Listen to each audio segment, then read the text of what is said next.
So welcome in anyone who's already in. Let's see.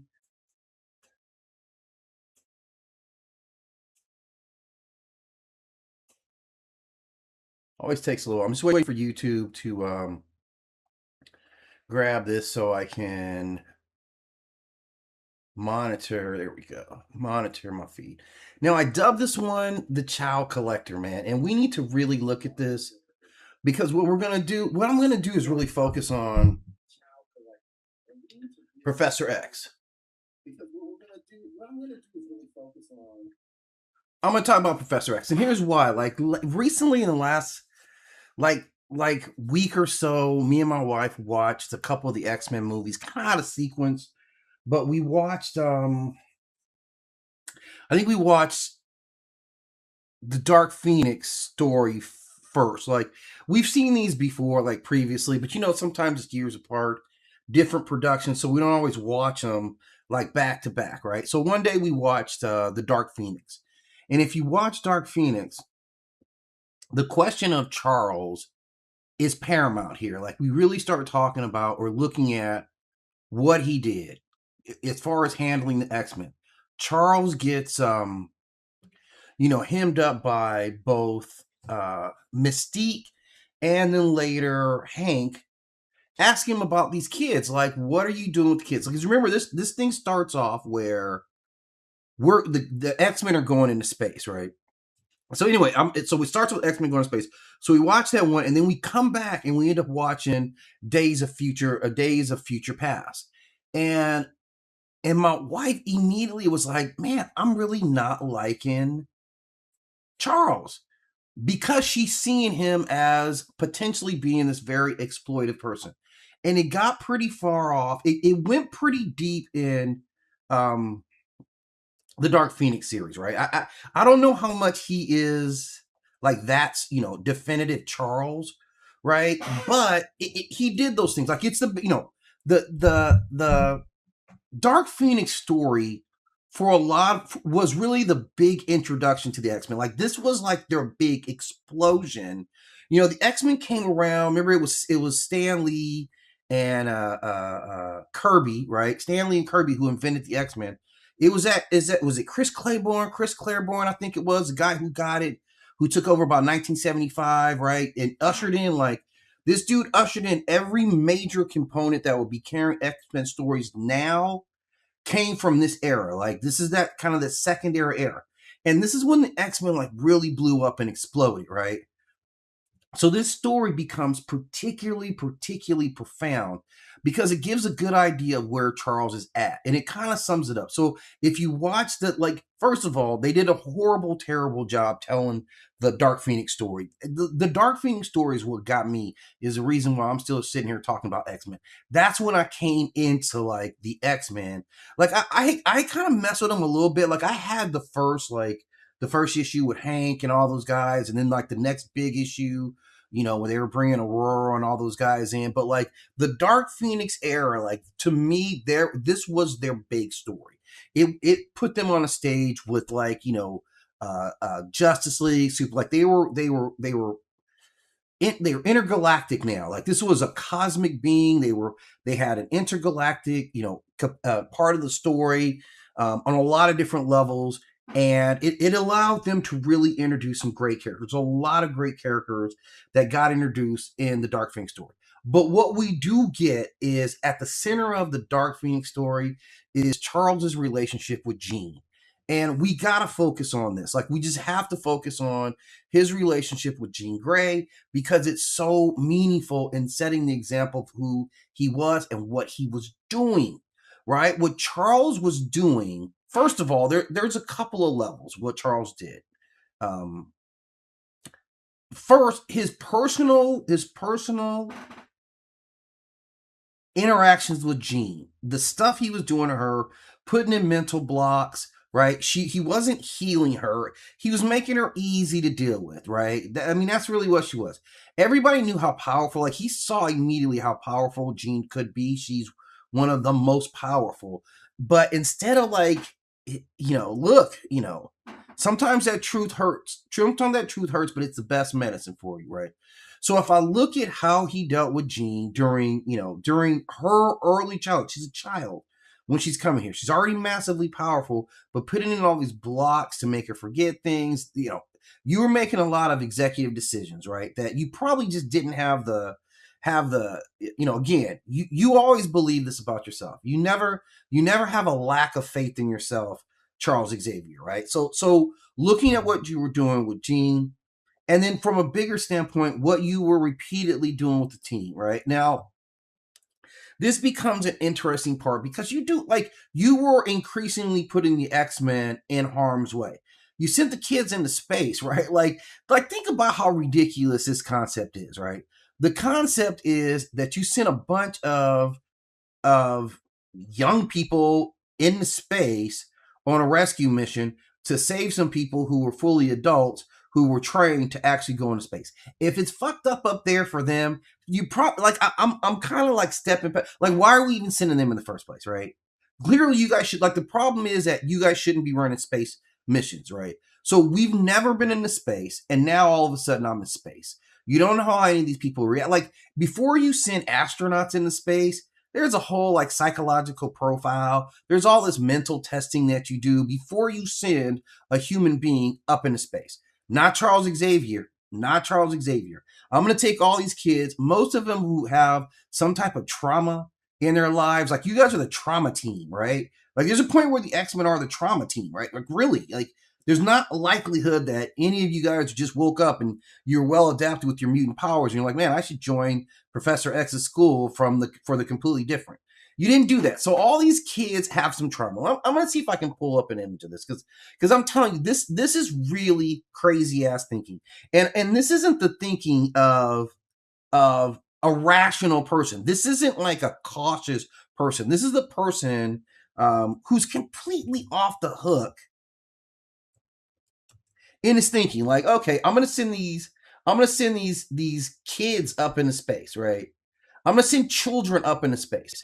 And the whole thing about it is like, when you had a bunch of astronauts who did all this training to go up into space, one of the first things that they got to accept is that, look, it's a greater probability that you don't make it back, right? You have to accept that. I accept that as an astronaut going into space, right? I sign I'm taking on a deadly, like pilots do this stuff all the time, right? Pilots do this stuff all the time. Pilots go into space or pilots go up. Look, this we hope it's not your last mission, but every time one of these soldiers straps up, right, he's flying a bombing mission, he's getting into an astronaut, right, he's getting to a spaceship. All these things, that could be your last time. That's it. That's a part of the job that these adults, these fully consenting adults sign up for, right? So if they get up there and something goes sideways, there's not supposed to be somebody you call, right? The reason that you don't have anybody to call, the only people you could call that you should be able to call is another freaking team of astronauts, right? We can all agree that calling a bunch of untrained children is utterly ridiculous. So first off, I don't think that our government would actually do that. But for Charles to do, this wasn't a conversation. This was, yeah, what's going on? Oh yeah, okay, all right. So something's wrong in space. Okay, don't worry. Hey, get the plane going and get your uniforms on. No discussions about this, right? Like, I've never shown you that I had an interest to go into space, or I'm even willing to do this. But what I personally care as an X-Men, it doesn't matter, right? I'm sending children into space. I'm sending children to rescue adults. That says a lot right there. I'm sending children. When the last time something happened at your house and you called your kid to come save you, right?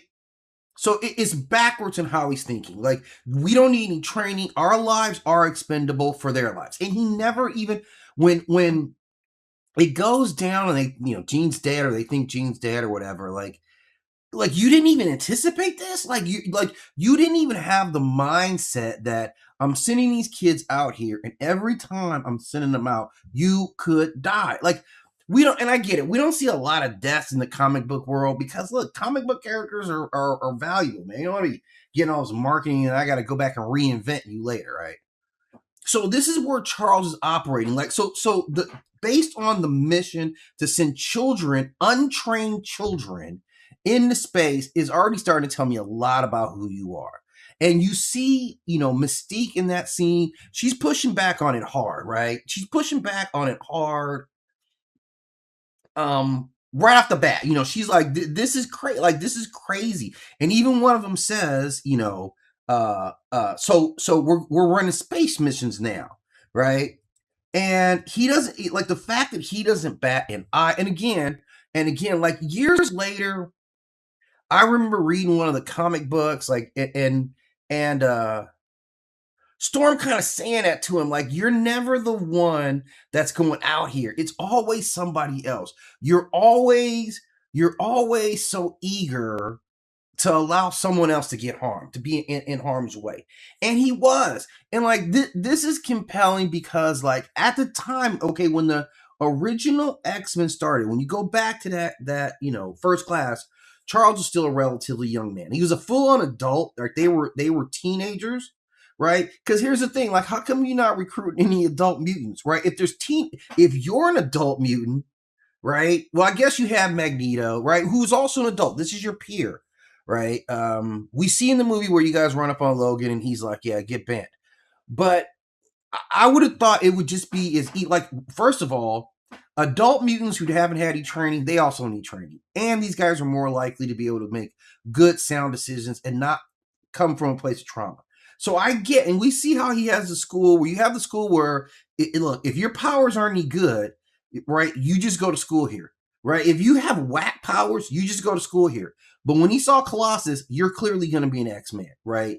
You're clearly going to be an X-Man because you are an offensive weapon, right? So we get how he was looking at it. And I'm just simply saying, like, why wouldn't you have adults for this, man? This is nonsense that you're using children and you sending children up into space. No parental consent. And that's the other thing. Your parents aren't around. Like, the parents aren't around. I'm telling you guys, this is worse than AAU basketball. Like, at least in AAU, they want you to get somewhere, right? They're trying to get paid too, but they want you to get somewhere, right? With the X-Men, he doesn't care. You're not going to league. You're not doing any of that stuff. You have to be used by him. Now, the whole idea is that he is benevolent, but I think he thinks in the bigger terms, right? He's willing to sacrifice mutants for human lives in this belief that somehow they'll see you as valuable. And like, why? Okay, and I was about to say something dumb because I know we have the worlds are knocked out. I was gonna say, why don't you just call the Avengers for all that stuff? But you can't, right? Because the Avengers don't exist in this world, which is totally good, right? It's actually better. So Charles comes off as this very wise teacher. Okay, so you're this father figure who never had any children, right? Like, we remember, like, we know Charles is intelligent. I don't know if Charles was wise before he starts this, right? This is like Phil Jackson in his first coaching job. You weren't wise yet.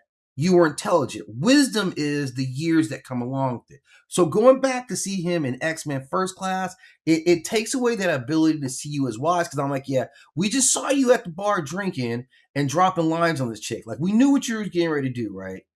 We knew what you were all about at that point as well, right?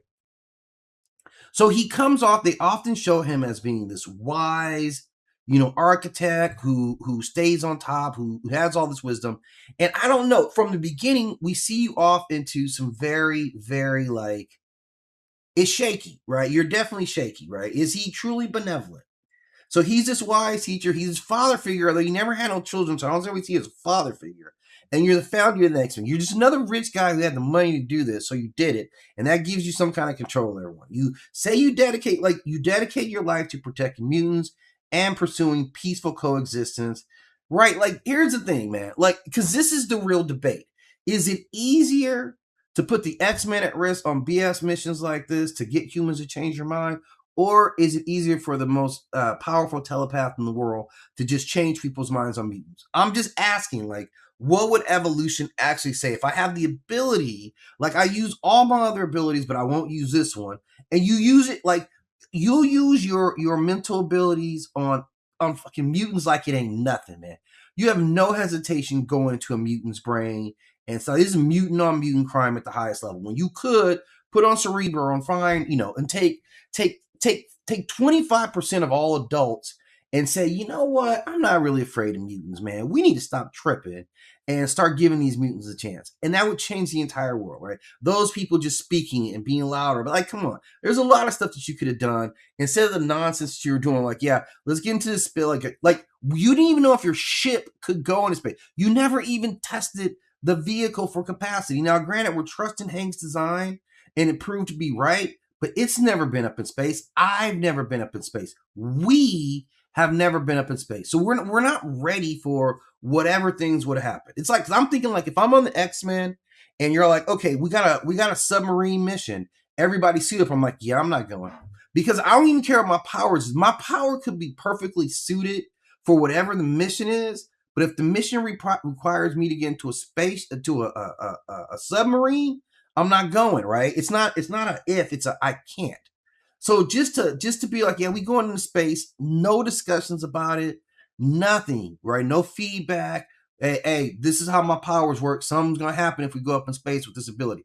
You're not even asking those questions. So this is how I gotta look at him. So I can't really see you're a protector when I actually see you live and direct putting these X-Men children in harm. And it's funny, like I just got through watching man, what was that? Gifted, right? Like Gifted is one of those like all X-Men world spinoffs, right? And who do they have in there, man? They have Polaris is in it, like for sure. I think what they call her, Blink. It's a handful, man, like Eclipse, like I know that, and there's a couple of other guys in there that are notable, right? Like no majors, but guys who are well known in the X-Men community, right?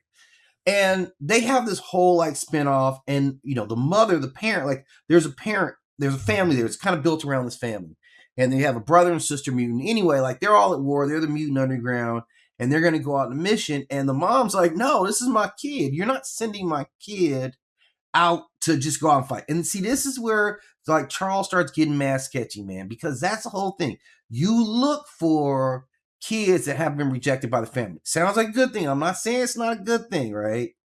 But there's a specific vulnerability, right? That in itself represents a specific type of vulnerability, a specific kind of like backdoor into being trusted by them. The fact that they were rejected by their families, and you already know that, right? That's what manipulators key on. They key on stuff like this, right? And you have mental abilities, so you can make it even worse, like you did with Jean.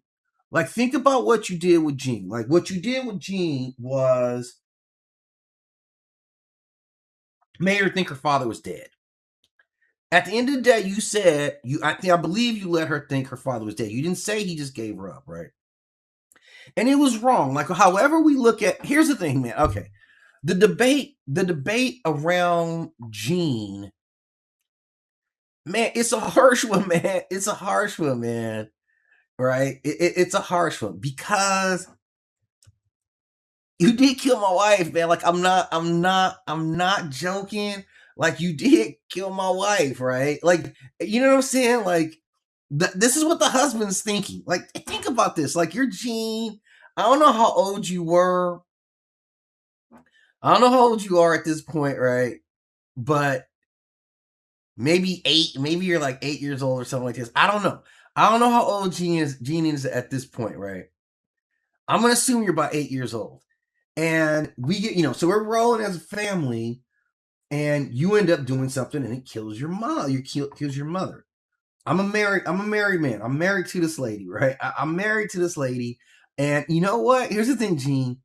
I've known her a whole lot longer than I knew you, right? Like this is a real messed up. It's a real messed up thing because granted, your father, you love your daughter, but man, your daughter just murked your wife, and it seems like it was intentional. Like I don't know if she had projected out, I'm gonna do this, and you're gonna. I don't know if she had done the math on that the car is gonna come. I don't know, but it seems like you intentionally put her to sleep behind the wheel of a car, all because she wouldn't let you mess with the radio. That's the problem. Like that's a problem. And with any family group, we're gonna talk this one out, man. This is a long, hard conversation. For a father, like, okay, how do I even get to the point that I can have this conversation with you? Like, this is the first part. I understand. This is the first part. I'm talking to young Gene sitting in the backseat. I understand, sweetheart. I understand. Let me try to talk to her, right? I'm really trying to talk to Gene, young Gene, to make you understand, okay? To give you some type of understanding on, man, we might not be able to kick it after this, right? I understand I'm your father and I do love you, but I'm being honest right now. I'm being honest. I'm speaking to you, young Gene, right? And I'm not going to do it in the Charles Xavier way. I'm going to actually talk to you as the father in the car with her, right? I don't know if you knew this, but me and your mom's was like that, right? You see that? Me and your mom's was like that, right? As pretty as you are and all that, that came from her. Like, imagine the way Scott would feel about you, right? That's how I felt about her. Okay. I need that to still, and like you're telepathic. Like, come on. Don't tell me like you're telepathic and also mentally blind at the same time. You don't see anything. You never look at anyone else's viewpoint. And I'm saying this is at the point where Jean comes back and she doesn't kill him, right? How's he die? Yeah, the aliens come and kill him. But whatever, right? You have zero empathy. You have zero empathy. Like, you killed my wife, right? So, okay, I really liked her enough that I loved her and I wanted to make a human being with her. I didn't want to make a mutant, but that's what we got. And we were cool with this. I don't know why you just couldn't keep your mental hands off the radio, man. And like, let's be honest, man. Like, look, Gene, I'm gonna tell you right now, I don't care what, when you are behind the wheel of the car, you get to determine what's on the radio. That's it. That's the rule. I don't give a damn if you got telekinesis or not. Like, keep your hands off my radio. Period. I will pull this car over and put my radio back on. When we're in your car, right? We'll listen to what you want to listen to. This isn't our car, right? This is my car. So this is what I got to tell Gene. Like, you were in the wrong all the way through this, Gene. There's not one. Like, first of all, how you sitting in the back? You know what? You know why the radio's in the front? You ever thought about why the radio's in the front? Why is the controls for the radios not in the back? Right? In the right car it is, right? There's two types of cars. There's two types of cars in the world. There's cars where everything is set up for the person in the front, right? And then there's cars where everything is set up for the people in the back, okay? That's a whole different kind of car and a whole different type of tax bracket. And we ain't in that tax bracket, right? If you don't see controls for the radio in the back of the car, where you're sitting at, that means you're not supposed to control the radio. This is by circumstances. Telekinesis notwithstanding, okay?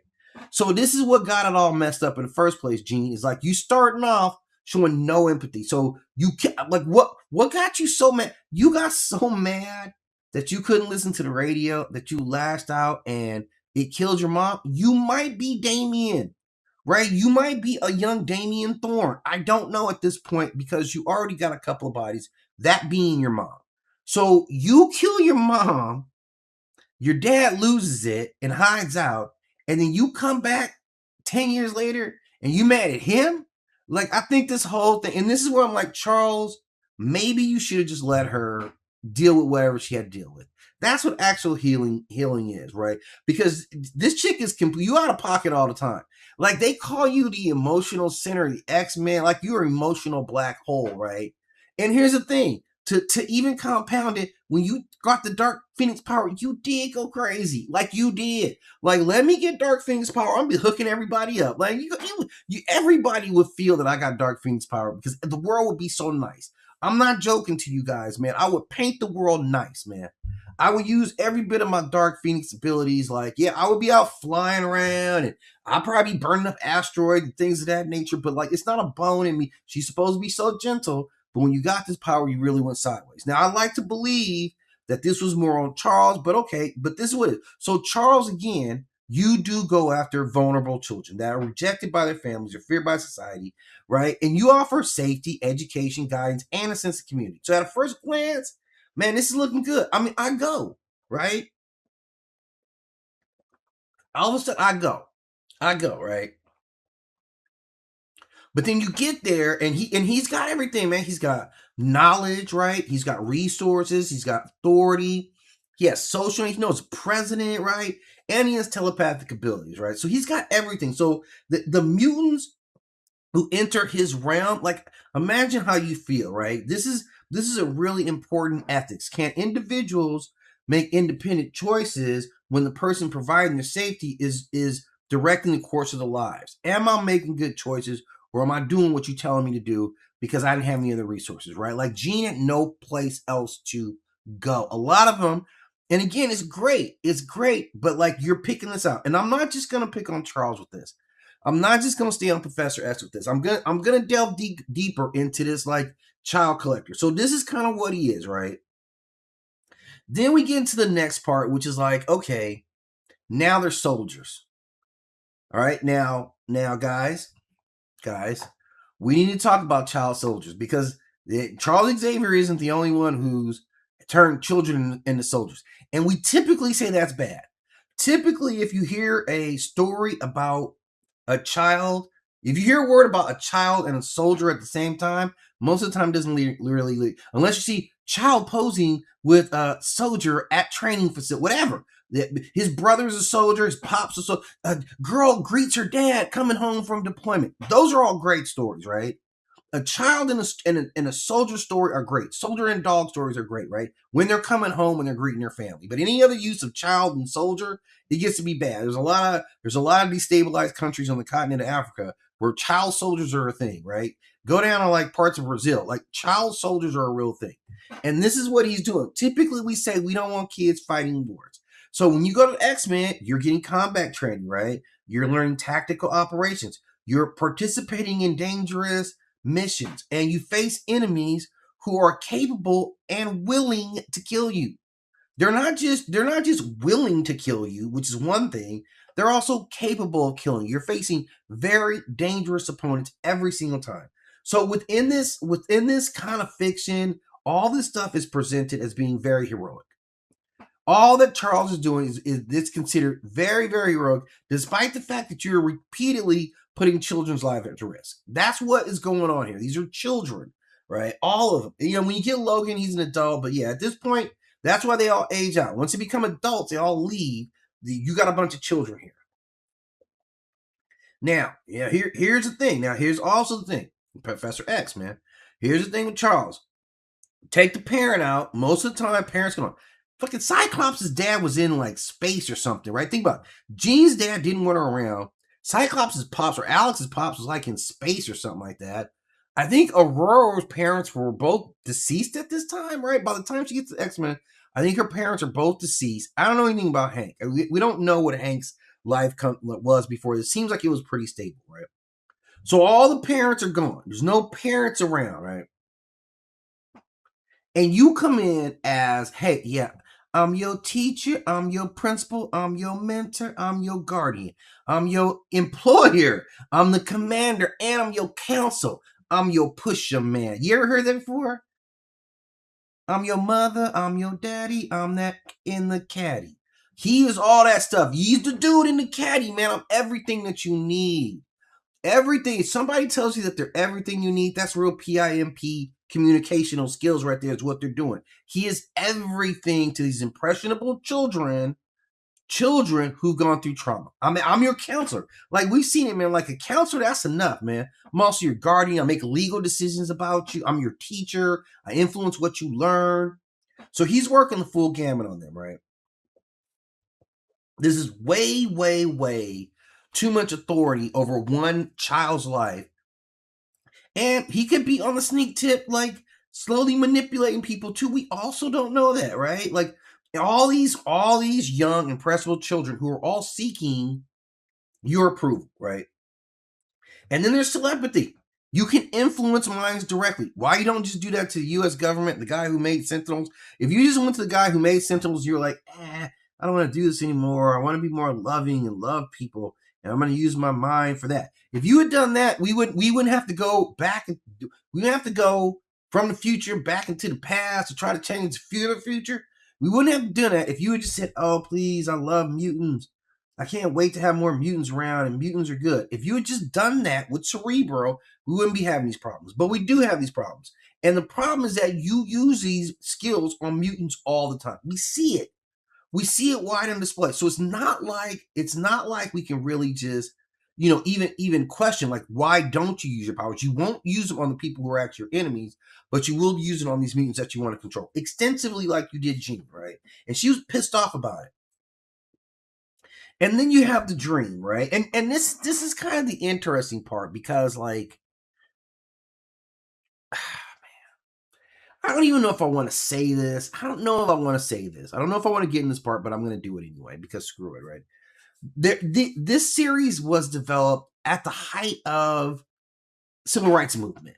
So a lot of people looked at this series as a reference point to that, right? Like, where Professor X kind of represented Dr. King, right? They were looking to integrate, to show they be a part of the culture and contribute, right? And all those things. And then you had Malcolm, or Magneto, right? Who's like Malcolm, who's like, yeah, fuck that. Somebody put their hands on you. Make sure they don't ever put their hands on nobody else. That's what Malcolm said. This was never an advocate for violence, but you would think if you're a mutant and you guys have all these powers, that, yeah, maybe I do tend to leave people alone, right? So when we look at that and we talk about him and Magneto and that comparison, now I think Stan Lee has come out and said that no, that wasn't what he was doing. He's denied it, right?